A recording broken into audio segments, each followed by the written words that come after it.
We have all heard of the myths and the legends of our history. But is there another story?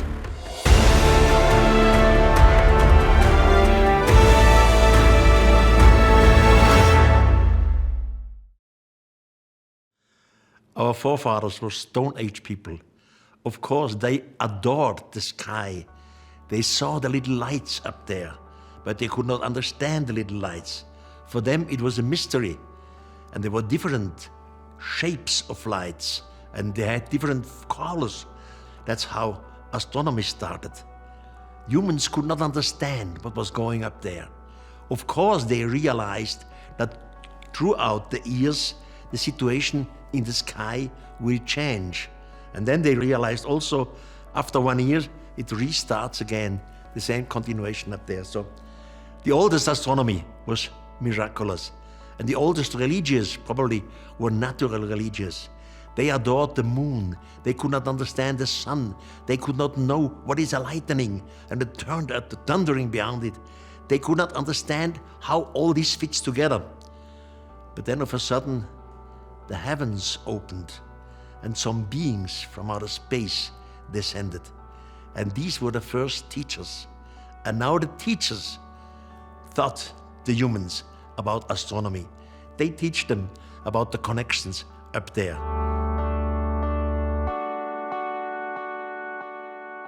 So what the oldest monument in astronomy is, nobody knows.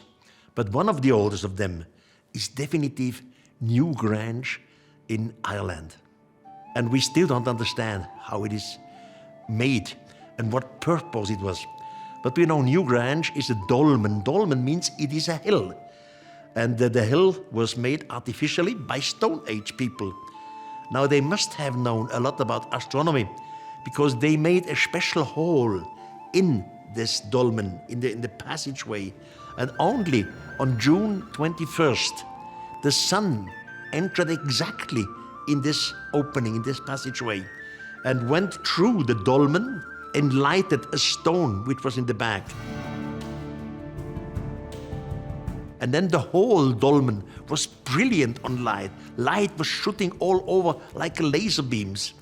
Now it was done for astronomy because it's always on June 21st. Why? We have no answer. Who made it? With what astronomical knowledge? Why did they make what they did? There are so many questions open which nobody knows.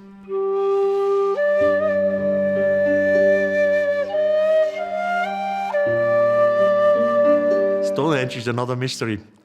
You see, according to official archaeology, Stonehenge was constructed in 3 different etaps. The oldest one should be about 2800 BC. And then, some 800 years later, they make the second part, and later again the third part. But in the meantime, archaeology has found out that Stonehenge is in reality much older than 2800 BC. It must go far back. We don't know how far.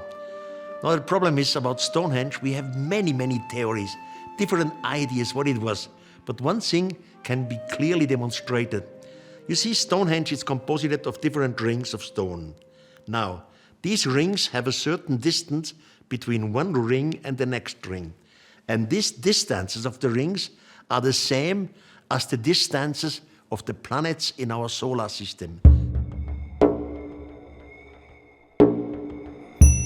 You see, in our solar system, in the center we have the sun. The next planet which orbits the sun is Mercury. Then comes Venus. Then comes the Earth. Then comes Mars. Then Jupiter. Between Mars and Jupiter is a big lake. The same situation happened with Stonehenge. You can demonstrate this. You see, there's one ring for Mercury, one ring for Venus, one ring for the Earth, then one ring for Mars. Between Mars and Jupiter is a big lake, and far away out of the rings is the biggest stone called the heel stone. He stands for Jupiter, a big stone because Jupiter is the biggest planet in our solar system. So now, if this is not coincidence, then some teachers must have told this to our Stone Age people, because otherwise they could have known nothing about the asteroid belt between Mars and Jupiter. You need a powerful telescope to realize that there is something between Mars and Jupiter. But Stonehenge, all the rings, they have the same shape as the planets in our solar system. There are many, many things outside of Europe. Some years ago, for example, I was in Colombia.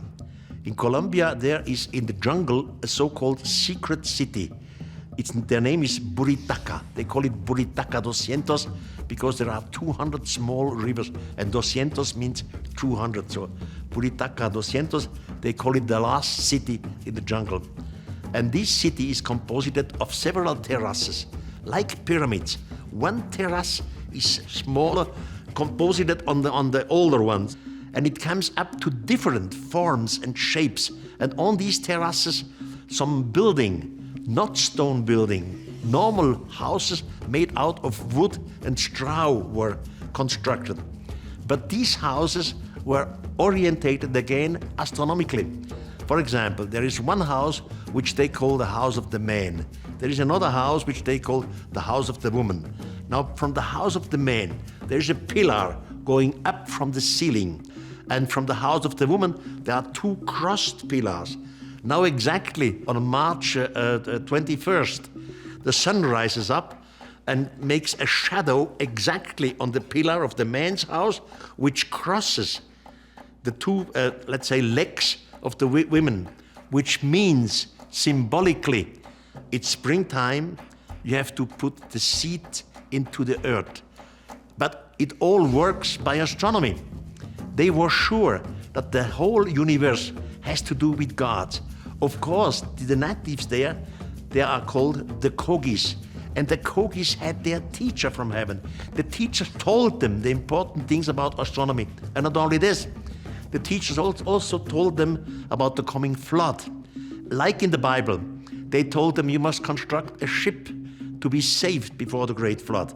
Now in all these cases, constructing a ship, be it in the Bible, Noah, be it at the Kogi up there in Colombia, which is far away from the biblical stories.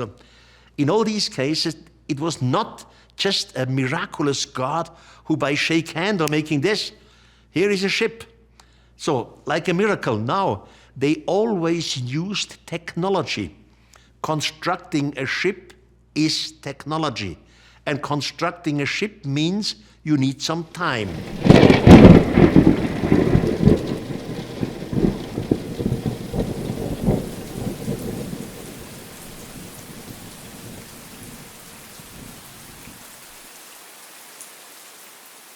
It's not the story of the great flood that simply somebody told them it is coming.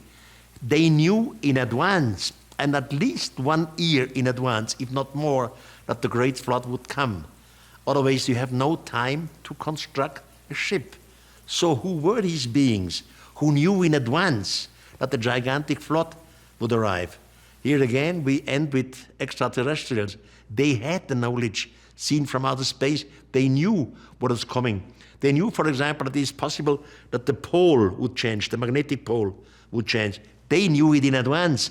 That's why they give some of the human group time to construct the ship. In old Sumeria, there is a so-called King's List. The King's List is today in the British Museum in London. There you can read the oldest kings before the Great Flood, and then the flood comes, and the King's List say, and after the flood, the gods descended again from the sky to the human. The same situation we have in Colombia. These Kogi, if we seen it from a technical point of view, they would be primitive. These Kogi knew about the great flood. They constructed a ship. And again, in the Kogi mythology, they say, after the water disappeared, the gods descended again from the sky. The same situation like in the Sumerian legend. I have studied so many myths and legends, and practically every old culture knows about the flood, including the Maya, for example. Or you go to Greek mythology, there we have Plato, and Plato speaks about the great flood which was coming. Now, Plato had no contact with the Maya. The Maya were living in Central America, and they all have the same stories, because it was a great flood. And all They have the same story, say that a god was coming from the sky, was warning them, give them time to construct the ship. And after the flood, when the water disappeared, the gods descended again from the sky. Humans, some thousands of years ago, they were taught by extraterrestrials, and the extraterrestrials told them, please make this monument astronomically. Most of the dolmen in French Britany, for example, they are all orientated astronomically. In the beginning, they thought, well, it's just tombstones. So they tried to find some graves. They found nothing. Then a few years ago, for the first time, helicopter overflew this megalithic place in French Britany. And later they realized that all these stone lines were not standing there by coincidence. They always measured the same distance, 2,860 meters, or exactly half of it. It turns out that all was composed of different triangles, but Pythagorean triangle. Now Pythagoras was a Greek mathematician. He was living in Greece roughly 500 BC. But all these stones in French Britany are at least 5,000 years old. So Pythagoras had nothing to do with it. All is linked with astronomy. Here we came to the question, of course our ancestors had no idea of Pythagorean triangle. Why have they done it? Beyond the legends.